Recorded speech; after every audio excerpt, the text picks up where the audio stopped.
Hi everyone, it's Kelly.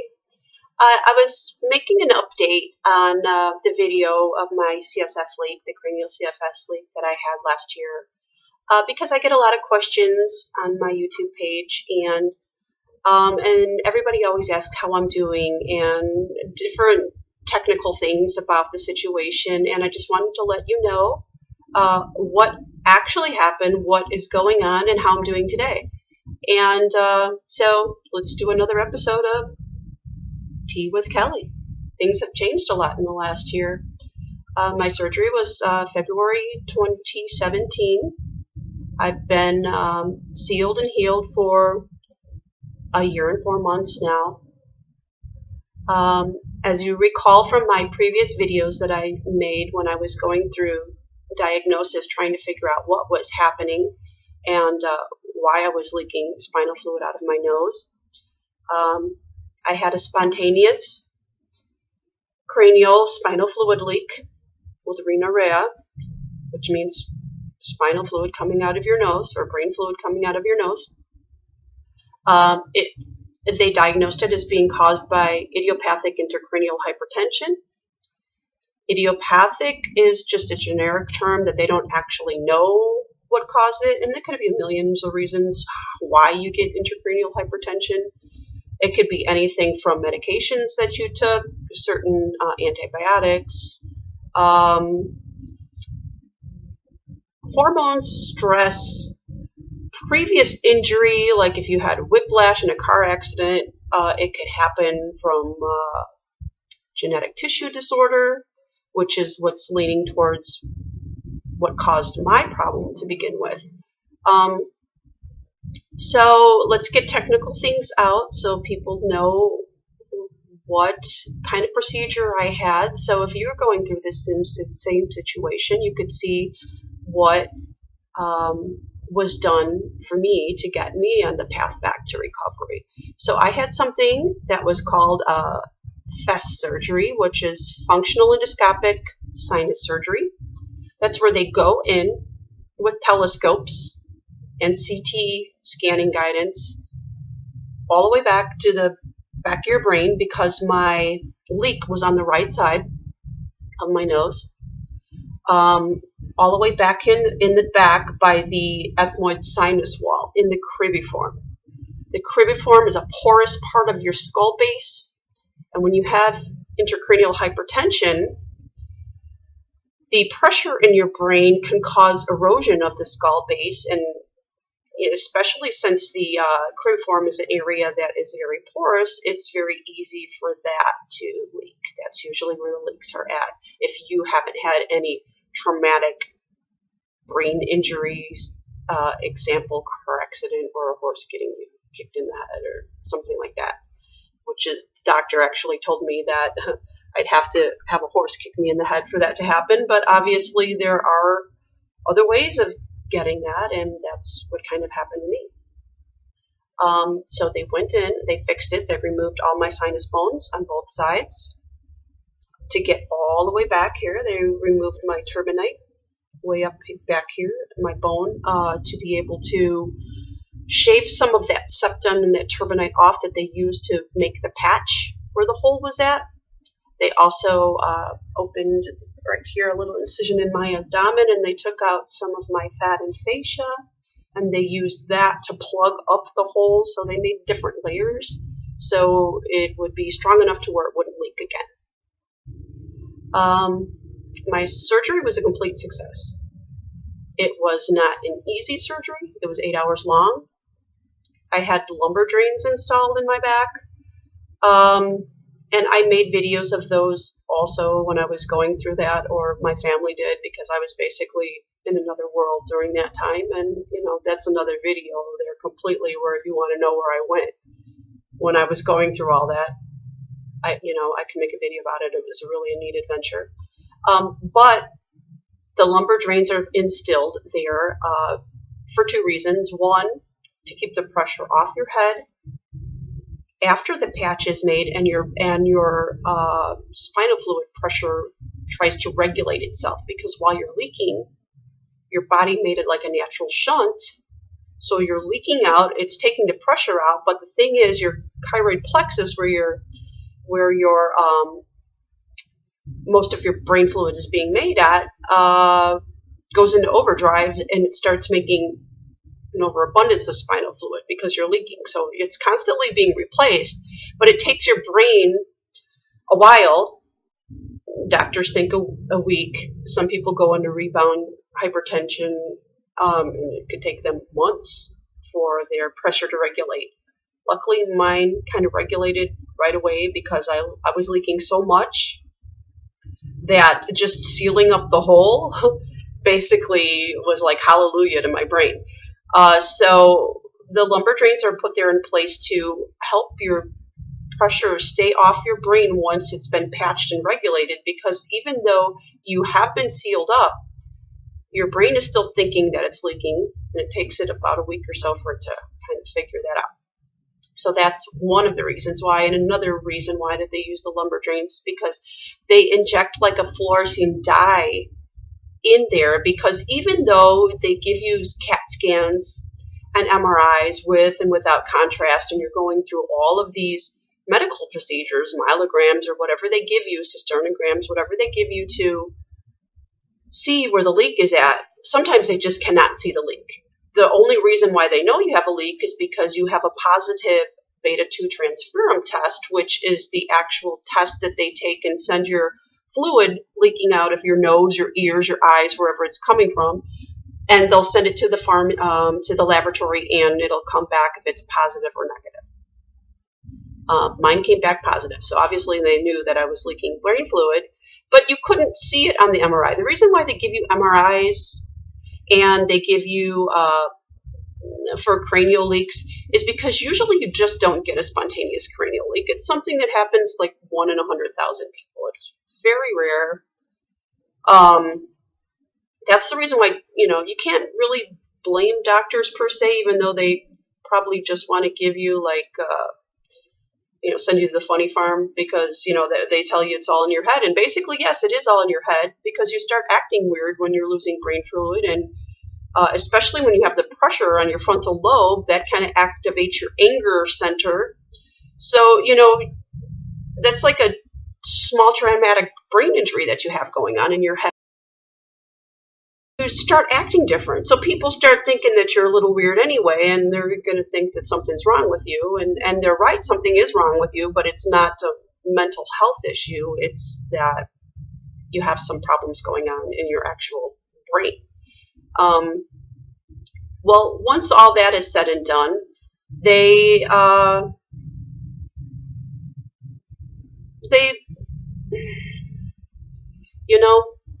had a difficult time with this because it was really hard to get diagnosed. And then you get successively really sick to the point where you're bedridden, and you go from having an overabundance of high pressure in your head to where you actually hear your skull base crack and it starts leaking, and your head is just like throbbing because you get whooshing sound inside, and it's like and you can hear like the back of your head is just like boom, boom, boom. It's like you're having a stroke. It's not a fun thing. When they say it's the worst headache that you deal with in the world, believe me, it's the worst headache that you deal with in the world. I think anything next to it would be like getting your head slammed into a windshield, because that's what it feels like. But then you get instant relief once it finally cracks and starts leaking out. But that only lasts a few hours. Then all of a sudden you start getting these positional headaches because you're upright and you're leaking. And before, your headache would be okay when you'd lay down, because when you lay down, you probably stop leaking because you're laying back and it's kind of the blood, brain fluid's going down your spine. But when you're up, it's, your brain gravity's pulling it down and it's leaking out of your nose. So when you start leaking, it's the complete opposite. Now you have hypotension. And if it takes forever for them to diagnose you with this, your brain literally starts sagging. It starts coming down like your neck. You can feel it pulling down. It's the worst headache, and your vision gets really bad, really blurry. especially when you had high pressure before. I got something that's called papilledema during that time, which is the swelling of the optic nerves, which could, this is probably one of the worst things that could happen to you with this condition, because it could lead to blindness. So you have to have neuro-ophthalmologists in there checking your eyes all the time. Like the first year, I was going every 2 weeks, getting visual field tests, acuity, because your vision starts getting tunnel until you can only see a spot, and then the optic nerve will like cup in on itself and just collapse, because your optic nerves are floating in brain fluid. They're just free floaters back there. So when the pressure's so high, it's damaging the nerves. And, that's the reason why some people who can't control their intracranial hypertension wind up needing shunts or stents or fenestration of their optical nerves to save their vision. That's the reason why. I was lucky. I didn't need that. My body kind of regulated with itself with the lumbar drains in. I had them installed for a week. I was in the ICU for a week with the lumbar drains installed, because they had to drain out the dye that they injected, because it's green like antifreeze. So, I was looking at this drain coming out of my back on the side of my bed, and it had this looked like big jug of antifreeze coming out of my back. And your body doesn't really like that. It doesn't like dye, doesn't like getting blood patches in the spine, because you're not supposed to have blood on the brain, but it goes through your brain anyway because it's all connected. So you get headaches, bad headaches. Good thing is in the hospital they can kind of knock you out and take care of that. But usually they want to keep you mentally alert, because they have to check your vision, see how you are after surgery, so on, so on, so forth. My surgery was 8 hours long. I would recommend anybody who has this problem to go to a university hospital. The reason why I'm saying is because when you have doctors that can't figure what's going on out, because we're going to one doctor. One doctor is going to do what he knows. This is a rare thing that happens. You need more than one doctor, because it affects your whole entire body. It affects your eyesight, your hearing, your sense of taste and smell, your spinal cord, your nervous system. Those of you who remembered from before, I used to get Bell's palsy on the side of my face. That's how it kind of all got started. This side of my face would go numb, and it would twist like this. And I still have like permanently, looks like I was Botoxed, because I can like raise my eyebrows, but one will stay up more than the other. But that was in all actuality because I have herniations in the meninges in a place that's called the geniculate ganglion, which is like in the middle ear, in the middle of your brain. And the facial nerves that are like spider webs pass through a hole in the cranium that is right on top of the ganglion, where I have the little herniations from the pressure. Nobody knows why I had that. They could have started out at cysts. I could have had it all my life. It could have happened from pressure. It could have happened for anything. Nobody knows. Idiopathic. But that herniation was being pressed down from the pressure in my head, and it was also squishing my pituitary gland and leaving me with a half-empty sella.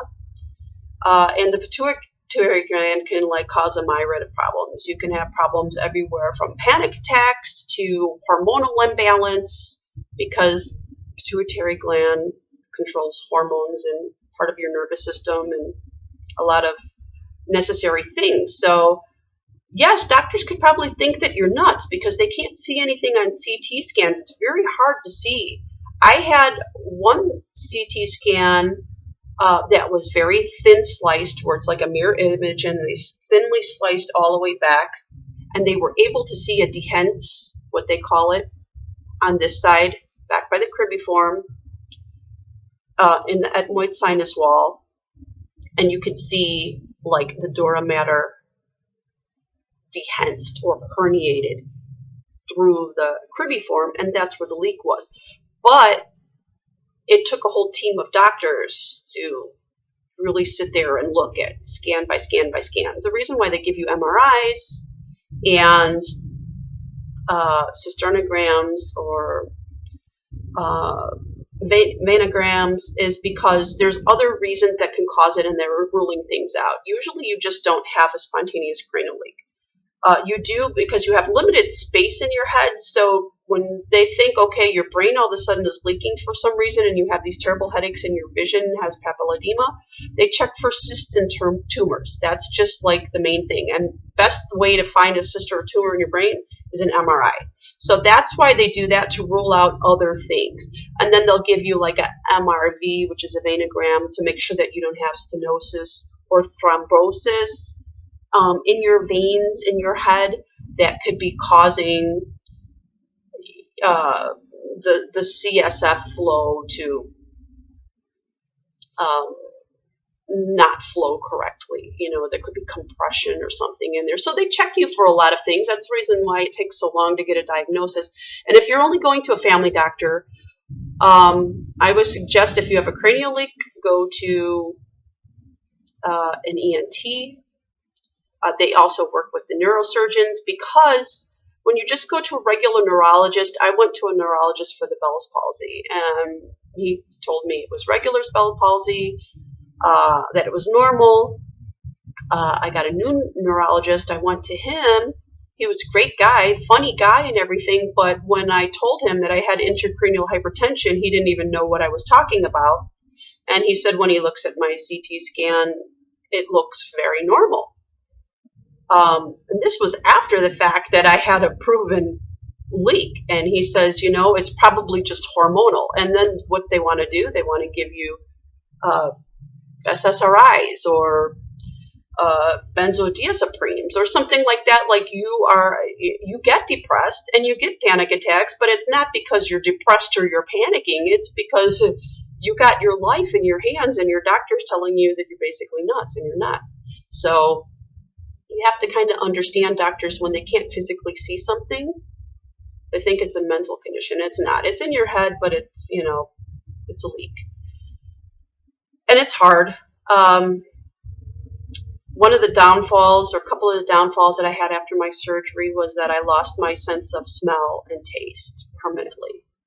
I was already starting to lose it prior to the leak. I want to say in October of 2017 is when I noticed that I couldn't really smell things, and then things started tasting strange. They started tasting stale.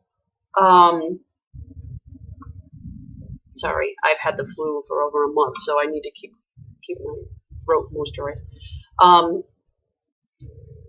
So I permanently lost that. Two reasons. One, probably because the pressure in the skull, your leads. You have one on each side, and they go through the cribriform, and they got these little hands, all these little sensors that attach to your brain, and the pressure, you're pushing them through, and it's sharp, sharded edges, you know, like spurring, and they're very delicate little things. If you've ever seen a centipede and you touch it, it'll curl up into a ball, and all of a sudden it was like this giant thing you were afraid of, and now it just looks like a weird piece of spider on the floor. So that's what your olfactory nerves are like. And sometimes, like if you have a viral infection or polyps or a sinus infection, they can grow back, but usually when you lose the nerves, that's about it. They don't really reconnect right back to the brain. And with my case, my surgery was right above my olfactory nerve on my right side. So that olfactory nerve was completely severed forever and ever. Amen. It's gone. So I can't smell anymore. That's a good thing and a bad thing. You know, it took a while to get used to. Now it's I'm used to it. It doesn't really bother me any longer, except for when I'm gardening or if I want to smell a new perfume or when I'm cooking. That's about it. Other than that, I don't miss smelling the dog, feet, whatever. Things taste different, but then you learn how to eat in a different way. You, instead of eating things, it kind of helps you actually, because when you lose your sense of smell, you don't have cravings any longer, I want to say. Like when you walk past a bakery and you smell the bread and all of a sudden you want bread, or you smell somebody cooking and you just want, I don't have that anymore. I don't have that olfactory nerve to brain connection to where my nose will smell something and then, I'll have a craving for something. I don't get cravings any longer. So that helped me a lot. After surgery, I lost 50 pounds. I was 50 pounds overweight to begin with because I had Bell's palsy so many times that I was on prednisone, steroids constantly, and antibiotics because they were swinging between Bell's palsy, chronic sinusitis, inflammation, what have you. So people have taken steroids before. They know that steroids will blow you up, and that worsens intracranial hypertension. So that could have been a factor because I got extremely sick when I was on steroids and my blood pressure would go way off the charts. I'm talking like 252 over 191. It was ridiculous the way it would just go off the charts. And I remember I would bend over and my eyes would black out. I wouldn't be able to see because I didn't know that I had this condition. And there's certain things you can't take when you have this condition, and steroids happen to be one of them. And I was taking them a lot because every time I got Bell's palsy, they would give it to me and they would give me muscle relaxers to relax the muscles in my face so my face wouldn't stay paralyzed. So I would be able to talk again because, it was hard for me to talk and I wouldn't be able to eat. So all of those things could have induced or worsened or created intracranial hypertension. You never know. But like I said, my Bell's palsy wasn't originally from a virus like they think it's from. It's originally because there was herniations in this geniculate ganglion, which is a space in the middle of the brain that's right on top of the olfactory nerve. So that all connects in. So after my surgery, like I said, we have to give our doctors a break because before I was very aggravated, especially with the treatment I got. I went to like 3 different hospitals, numerous amount of doctors. Even the neurologist that I have now, he still calls intracranial hypertension. He didn't know what it was. He still calls it pseudotumor cerebri, which is like the old word, which means that your brain has a fake tumor. So that's the reason why you have the pressure on your head. And it's probably because you're hormonal. But, that doesn't really conjive if you're a man, or later on down the line, I had other problems because I also had a spinal leak that they found when they injected the dye during the surgery, because that's actually how they find the leak. Even though they might be able to kind of find out where it's leaking when you are actually having your MRIs and CTs, they don't actually find the real leak until they put the lumbar drains in by a neurosurgeon. That's why you need a team, because if you just have one doctor, you're not going to get all the ENTs cannot put in lumbar drains in your spine.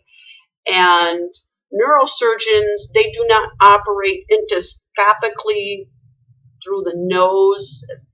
They would do more of craniotomies. And they were about to do a craniotomy on me, but my doctor was a director of the University of Illinois. And kudos to her, because she said, you know what, I could do it. I could get all the way back there. I've been there before. Let's do it. And I'm eternally grateful. That's the difference between having a cesarean section and having normal childbirth. You know, it was a long surgery because it was a lot of teams that had to go in there because it was done in a process. You know, one process was installing the lumbar drains. The other process was, you know, the anesthesiology. The other process was, you know, opening up my abdomen to take out fat and fascia and do those that stuff in my face. So you have a big team, and it's just not a small job for one doctor that's probably never seen it before. So my advice is go to a university hospital. Look for somebody that can work in a team, because you're going to need a team afterwards, because I still have to go to neuro-ophthalmologists, which is a completely different doctor than a neurologist, because they have to make sure that your optic nerves are not worsening, that your vision is not worsening, and that's a lifetime process. And there's points where the pressure can come back for any reason. I've learned triggers for me not to take certain antibiotics, like any kind of fluoroquinolones, like Cipro or Levaquin, because that just even worsens your dura mater. It makes it weaker. And when I think back in retrospect, I remember I used to get plantar fasciitis all the time. And I would get the TMJ in my jaw, where every time I open my mouth, my jaw pops. And that's all has to do with connective tissue. And then I had an MRI of my abdomen because I had some problem where my back was always hurting all the time, always hurting. And they kept telling me it was musculoskeletal. They would do x-rays, and my discs and everything would be fine. I didn't have any fractures, so finally they gave me an MRI, because on a CT scan, they seen something that they thought was a lymph node that wasn't by any organs in the pelvic area, but by my tailbone. And, they went right in, because they were like, well, we found this mass in your stomach. So, I'm like, oh God, I just survived brain surgery. Now I got a mass. So I go in, I get the MRI of my abdomen, and it turns out that I have Tarlov cysts on my spine, which all goes to indicate that it is a connective tissue disorder, because a Tarlov cyst is like a herniation of your dura mater of your spine, and it has nerves inside of it. So when you lay down, if it's big enough, sometimes they don't cause any symptoms if they're small and you have normal brain fluid pressure, circulating through your body. But I had this leak, and I had very high pressure, so it made the cyst either get bigger or to the part where I was getting symptoms. And when I would lay down, I would feel like my whole left leg would fall asleep, and my whole body would vibrate like zzz, like electricity, like I was grabbing like an electrical wire and my feet were in water. It was like zzz, just like always I was being electrocuted. And I would tell my doctor, because they looked everything trying to figure out what it was before I actually got the MRI. And if it wasn't because they thought what they saw was a lymph node, I would have never gotten that MRI. And they would still be telling me it's hormonal or endometriosis or whatever kind of thing. And it wasn't any of that stuff. Tarlov cysts, they have brain fluid in them. They're herniations on the spine or on your cervical area. Now, mine's way down in the back, almost close to my tailbone. And when I lay on it, you're compressing the nerves in there, because it's a ball of cerebral spinal fluid. It's not like a cyst with pus in it. It's like an extension of your nerve canal. And when you lay down on that and it's outside the protection of the spine, you're compressing it, and you're causing yourself nerve damage. And it depends on what nerve it is or where it's located at is what's going to happen. And I would get just weird stuff, like my heart rate would go up, or I'd sit up and I wouldn't be able to walk. There's some times where I can't sit down for a very long time because you're putting pressure on that area. Those are just things you got to learn how to live with. There's really nothing you could do. They can do a surgery on that, but there's only like 3 doctors in the whole United States that do it. And, you know, if they drain it and they don't patch it correctly, or the fibrin glue can make you go into this really terrible high boundary pressure in your brain, and I don't even want to go down that way. I'll just deal with this. As long as it's not leaking, I'm fine. So they fixed the leak that I had here, but they didn't fix the herniation that I have inside here, because when the doctor went on this side and took out all the sinus bones and got way back here, the skull base was still solid. So that means the bone hadn't eroded, and she didn't want to mess with it. And that's okay with me. She's like, if it ever leaks, we'll fix it. So far, so good. I'm doing pretty good. I did have a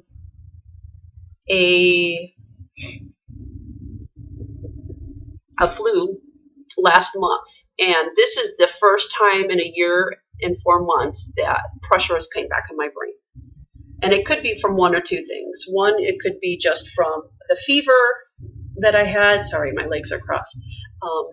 Or it could be from the coughing, because I had a really, really bad strain of this flu that went around, H3N2 something flu. And I was coughing and coughing so much that I started getting the whooshing again.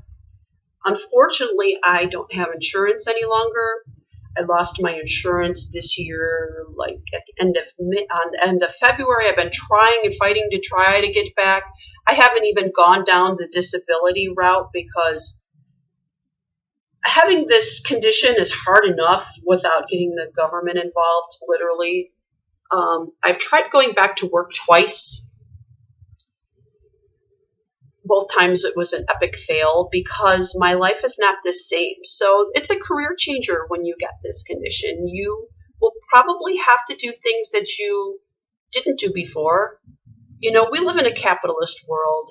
You know, pick something that you're really good at it and do it. Because if you had a job that was very active before, and you were used to doing things like I was, like going to the gym and working out and working 2 jobs and being able to carry in 50 bags of groceries at a time, you can't do that any longer. The 2 things that I was given that I was prohibited from doing from the rest of my life is, 1, no roller coasters, because shake up your head. No roller coasters. And no chiropractors. That would be a smart thing. Even though your back hurts like crazy with this, don't go to a chiropractor, because if you have Tarlov cysts, they can be manipulated in the wrong way, and you can get a spinal fluid leak in your spine. And those are harder to find, harder to seal, and there's people that will have them for years. And every time they get a blood patch, it blows, because the pressure, all they're doing is getting a blood patch shot into their spine of their own blood to try to patch that hole. But then 3 hours later, they're made to get up and walk and leave the hospital. If you're going to get a blood patch, you literally have to be down for like a month. You can't move. I mean, I'm talking if you got a phone and get family for your food delivered, because you literally, if you want a patch to hold, you can't do anything. And the patches, especially if they start using like the fibrin glue and synthetic things to patch it up, it can cause you extremely high pressure in your head. And after surgery, you get, especially if you had papilledema in your eyes, you get a strong diuretic, a medication that's like this huge. Mine was called Diamox. I got really sick on it. I'm not going to diss it because it did its job. A lot of people can't tolerate it because it's a strong diuretic. Strong, I mean, each pill is 500 milligrams. Sometimes you got to take 4,000 milligrams a day. It's a lot. And it's a diuretic, so it can cause problems like kidney stones and dehydration, and your hair falls out, and your toenails and fingernails break, and your skin is dry like the Sahara Desert. That all happened. It made me extremely nauseated. I was throwing up all the time. I lost 50 pounds off it. So it served its purpose. It got the papilledema off my eyes. I still have cupped optic nerves.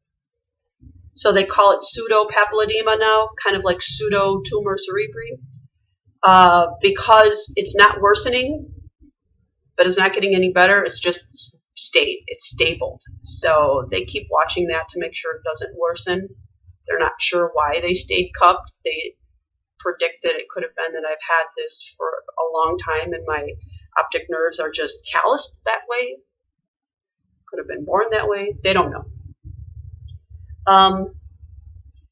So after my surgery, I went through like the 5 stages of grief. I mean, and you know what? You really have to do that.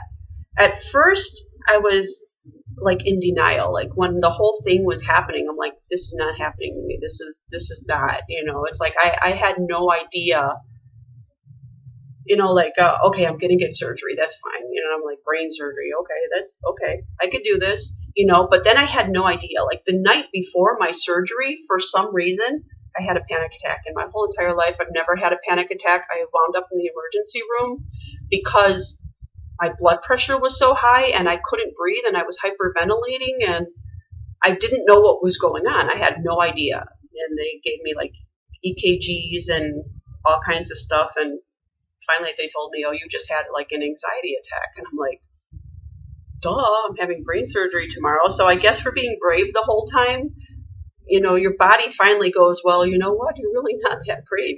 So when you're in denial, I was in denial the whole entire time I was going through this process. And it hit me the day before my surgery. And I freaked out. And I had the worst panic attack I've ever had in my life. I wouldn't wish that on anybody. Panic attacks are nothing to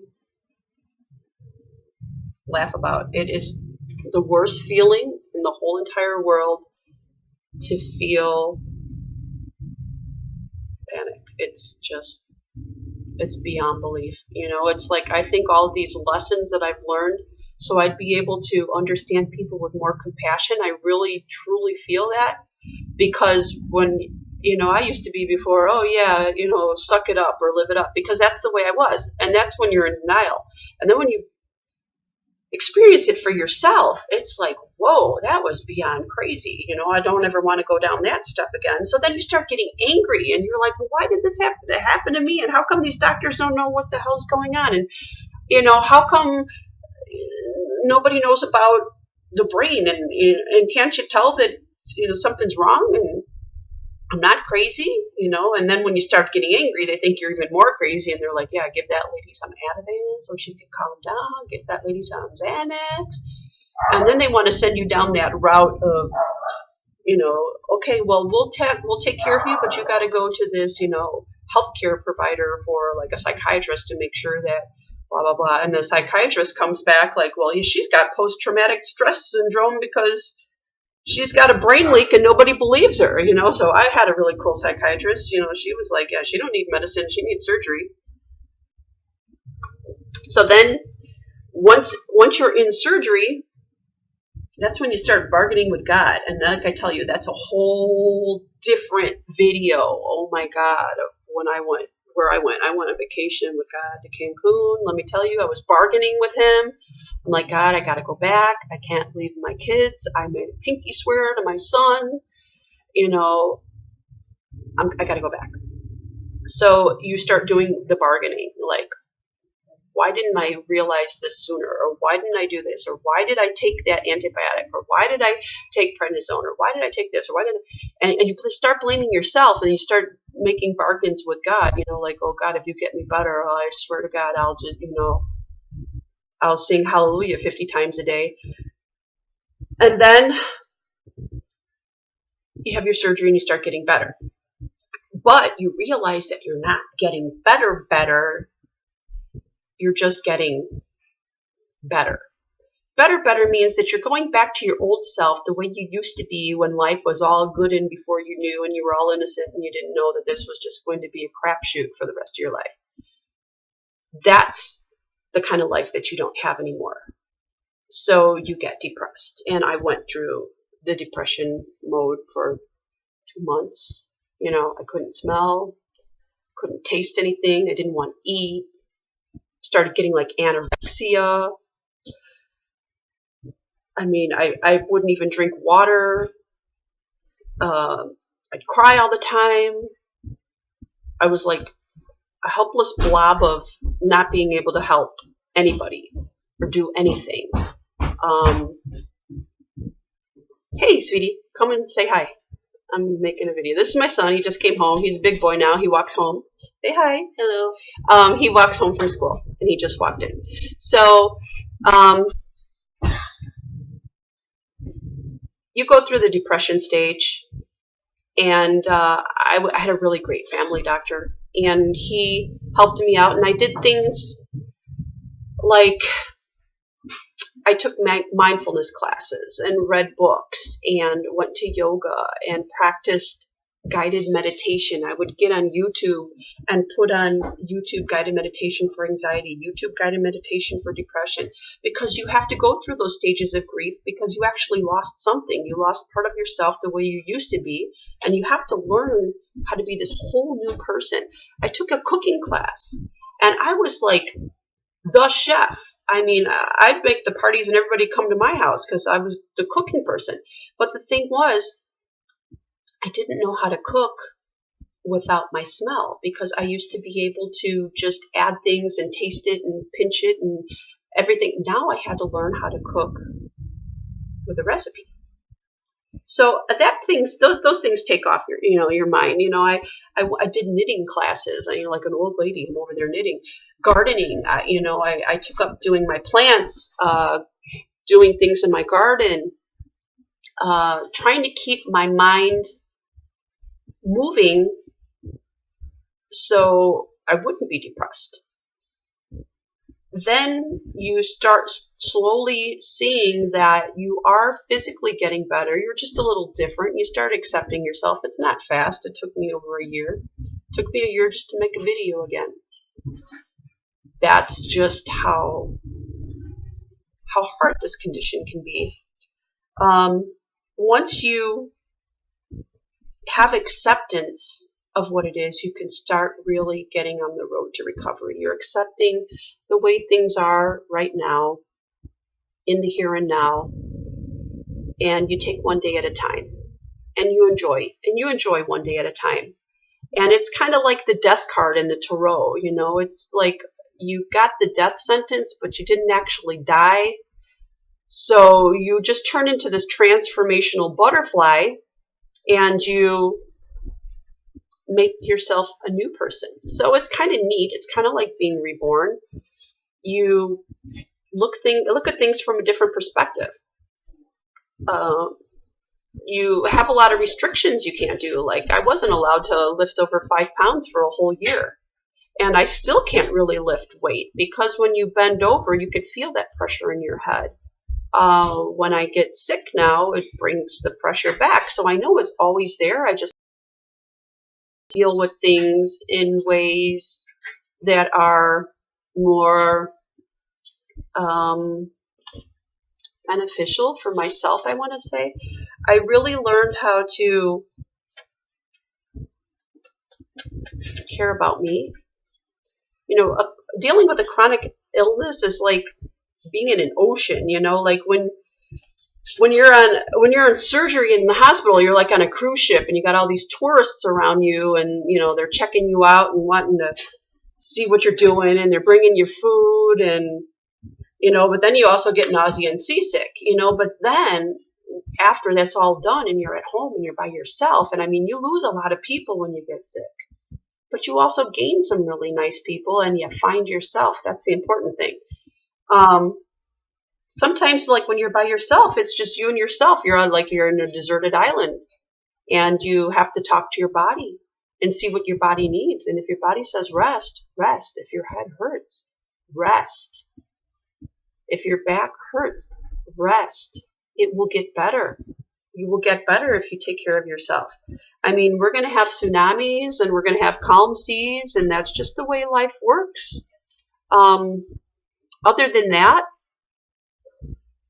in retrospect, I learned a lot. And I learned a lot of things that could help doctors.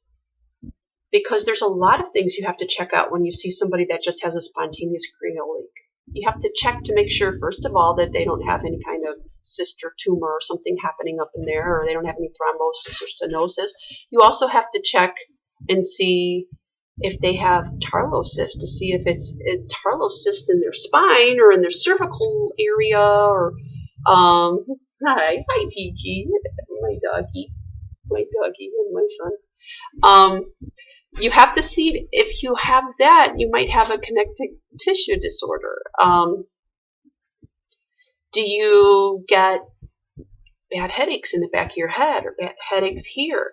Do you get whooshing in your ear when you lay down? Do you feel dizzy when you bend over or do a Valsalva mover, or when you try to blow your nose with your nose shut? Do you get like brain popping? Can you hear cracking inside of your head? And people who have tissue disorders, there's all kinds of tissue disorders. There's like hypermobility, where you can bend your hands back like that, and when I was young, I was flexible, and I was in gymnastics, and I could do backflips, and I can't do any of that stuff now. Everything is stiff, and you don't even want to go there. I feel like the Tin Man. I need some oil. But one thing I did notice is that people who have connective tissue disorders or have this problem, most of us all come from the same descent, which is like Irish, Scottish descent, that have this problem. Most of us are women. And if you have a tendency to get stretch marks easily, or cellulite, I want to say. I know it sounds weird, but these are things that I've discovered, because cellulite is part of the fascia, which is part of your connective tissue system. And stretch marks is that your collagen is weak, which is also connective tissue. So, you know how they say some people can get stretch marks or some people cannot. It could be because we have that disorder, and it manifests itself first as a stretch mark behind your knee when you had a growth spurt, or on your hips, or did you get cellulite and you're not even fat? I mean, those are all part of being connective tissue disorder. I mean, I'm just rambling on about things that I've learned, but that's just part of this whole condition and how it goes. And a neat thing was that I was contacted by this producing company that they're making a TV series called My Misdiagnosis. And they saw my story and they were interested in it.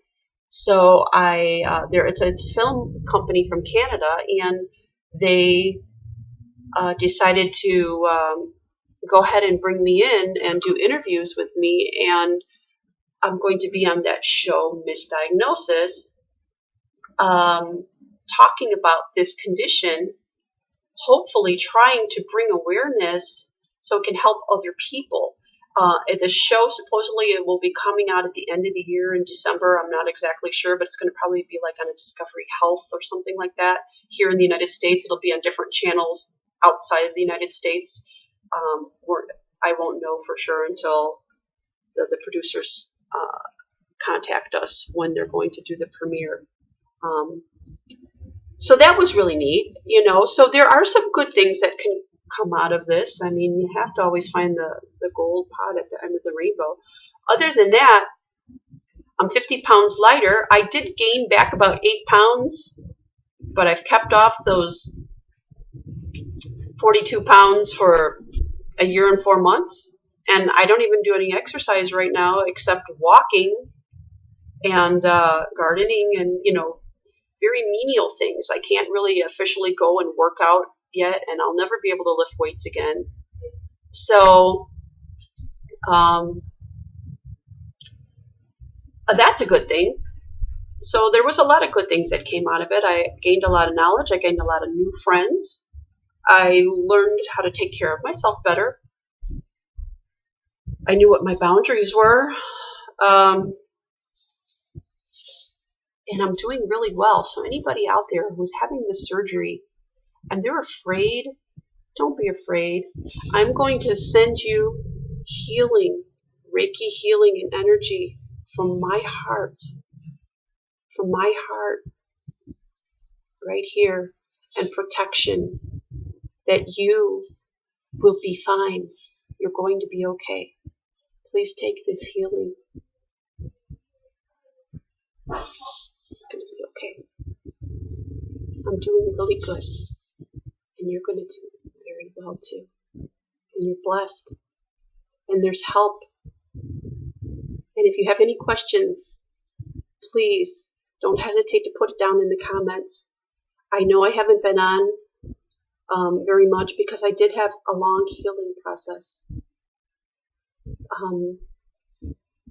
But I'm a lot better now. And now I'd like to help you. Please take this Reiki healing. Take it into you. Feel the energy. It's giving you strength. It's giving you guidance. It's giving you peace. And I'm sending you all my love.